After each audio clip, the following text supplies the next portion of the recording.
দেশে হামের সংক্রমণে ৪৭ শিশুর মৃত্যুতে দেশ জুড়ে শোকের ছায়া নেমেছে। এই ভয়ঙ্কর পরিস্থিতি মোকাবেলায় উচ্চ পর্যায়ে তদন্ত কমিটি গঠনের দাবি জানিয়ে বাংলাদেশ হাইকোর্টে রিট দায়ের করা হয়েছে। রিটে বলা হয়েছে, টিকাদান কর্মসূচির দুর্বলতা, টিকার ঘাটতি এবং সময়মতো প্রতিরোধমূলক ব্যবস্থা গ্রহণে ব্যর্থতা এই পরিস্থিতিকে মারাত্মক করে তুলেছে। আদালতের কাছে দাবি করা হয়েছে সংক্রমণের পরিমাণ, মৃত্যুর সংখ্যা, টিকাদানের হার এবং গৃহীত পদক্ষেপ সহ একটি পূর্ণাঙ্গ প্রতিবেদন দাখিল করার জন্য। সাথেই চাওয়া হয়েছে একটি স্বাধীন ও সময়সীমাবদ্ধ তদন্ত পরিচালনা করে দায়িত্ব নির্ধারণ করা হোক এবং ভবিষ্যতে এমন সংকট এড়াতে কার্যকর পদক্ষেপ নেওয়া হোক।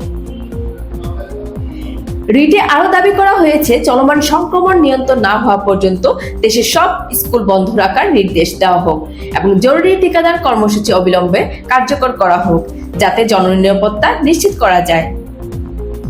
হাম প্রতিরোধে দ্রুত পদক্ষেপ না নেওয়া হলে দেশের শিশুদের জীবন ঝুঁকিতে রয়েছে। এখন সময় সক্রিয় ও স্বচ্ছ উদ্যোগ নেওয়ার।